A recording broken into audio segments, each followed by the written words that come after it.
네, 안녕하세요. 퀀터 애널리스트 주식공무원입니다. 2019년 1월 28일 월요일 주식공무원의 금주시장 체크포인트 말씀드리도록 하겠습니다. 일단 미국 시장 알아봐야겠죠? 지난 미국 시장 다우존스 30, 스탠다드 앤 푸어스 그리고 기술 중심의 나스닥 지수는 모두 상승 마감했습니다. 이 시장을 끌어올린 힘은 셧다운 폐지에 따른 어떤 기대감이었고요. 지금 미국 시장 제가 지속해서 추세선을 그으면서 말씀드리고 있는데 이 지금 미국 시장은 아직 하락 추세를 완전히 벗어나지는 못했습니다. 지금 보시는 것과 같이 하락 추세의 박스권 안에서 일정 과매도 되었다가 다시 한번 상승하는 모습을 보이고 있는데 역시 일목균형표의 어떤 구름대의 저항대와 추세선 상단의 이중 저항을 맞이하고 있는 상황입니다. 유가는 베네수엘라 지금 정치 상태가 굉장히 불안하죠.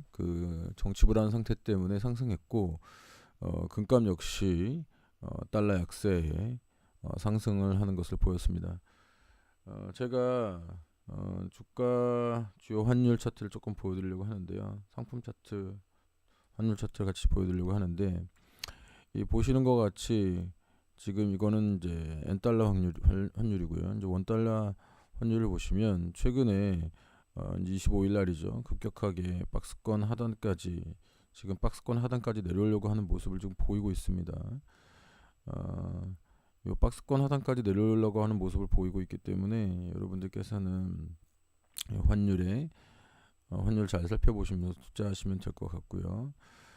또 이제 저희 원달러 환율 말고 엔달러 환율에 대해서 말씀드리고 있는데 엔달러 환율은 급격한 하락 이후에 어느 정도 기술적인 상승 탄력을 보이고 있습니다. 상품 차트를 하나 더 보여드리면 지금 보이시는 것과 같이 이 상품 차트에서 급격하게 국제 원유 가격이 상승하는 모습을 보실 수 있습니다. 이 국제 원유 가격의 상승이라는 부분은 베네수엘라의 정치 불안이 일어나면서 사실 석유가 감산이 되게 되면 유가가 올라갈 수밖에 없거든요. 그렇기 때문에 요 지금 현재 상승은 당분간 좀 지속될 것 같다 이런 말씀 좀 드릴 수 있고요. 이번 주 지난주에 비해서 이제 주식상에 큰 이벤트가 있습니다. 올해 첫 연방 공개시장위원회 FOMC가 열리고 미중 고위급 무역회담도 개최됩니다. 일단 29일 날 연방준비위원회가 열리는데 금리가 오를 가능성은 사실 거의 없습니다. 이렇게 올라갈 가능성은 거의 없다 이런 말씀 좀 드립니다. 최근 연준의 비둘기파적 성향으로 본단 말이죠. 또 하나 관심은 연준의 보유자산 축소를 일찍 종료하는 방향을 내놓느냐 하는 것인데요. 자산 축소 조기 종료 신호를 준다면 투자 심리는 조금 더 올라갈 수 있습니다. 초보자들을 위한 보충 설명을 좀 드리면요. 보유자산 축소 종료라는 게 뭐냐면 연준이 각종 자산을 현금화하기 위해서 시장에 내다파는 것으로 시장에서는 유동성 축소로 받아들입니다. 연준이 돈을 풀어 자산을 사들이는 것을 호재로 받아들입니다. 두 번째는 이제 30일 날 있을 30일에서 31일이죠. 중국의 류어 부총리가 미국 워싱턴을 찾아서 고위급 회담을 합니다. 이달 초 열린 차관급 회의에서는 협상이 순조롭게 진행된다고 했고 양국은 긍정적 스탠스를 유지 중입니다. 트럼프와 문우신 장관 역시 낙관론을 거듭 이야기했는데요. 하지만 전에 말씀드린 것처럼 지적재산권에 관련된 부분에 대한 이견은 아직 불씨로 남아있기 때문에 이 부분을 안심하기는 아직 이릅니다. 특히 이제 이번 회담이 중요한 것은요. 양국이 정한 데드라인이 3월 1일 즉 한 달을 남겨놓은 시점에서 열리는 고위급 회담이기 때문에 구체적 성과가 나오지 않는다면 불안감으로 변경될 가능성도 여전히 남아있다는 겁니다. 미국 셧다운 관련해가지고 말씀을 좀 드리면요. 미국 셧다운은 음, 사실 그 트럼프의 완벽한 패배입니다. 트럼프의 완벽한 패배. 이유를 좀 말씀을 드리면요. 이제 상황을 좀 먼저 말씀을 드릴게요. 트럼프하고 그 민주당이 2월 15일까지 3주간 정부를 다시 여는 데는 이제 합의를 했습니다. 임시적이에요. 하지만 합의 내용이 작년하고 거의 달라진 게 없습니다. 그 일시적이라는 불씨는 남아 있지만 트럼프 입장에서는 얻은 내용이 없어요. 얻은 내용이 없고 강경 지지자들에게는 신뢰를 얻는 이런 진퇴양난에 빠지게 된 겁니다.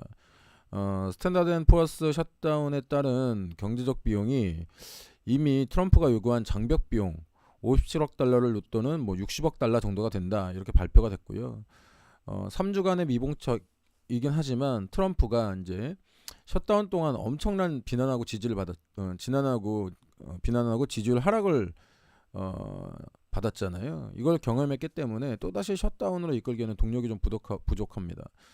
사실 이제 그 미국도 그렇고 우리나라도 그렇고 공무원이라는 건 매우 안정적인 그 직업이잖아요. 근데 이제 이번 계기로 공무원직을 떠나는 그러니까 능력 있는 공무원들이 안정적 일자리를 여겼던 공무원직을 떠날 수도 있다는 상황이 만들어진 겁니다.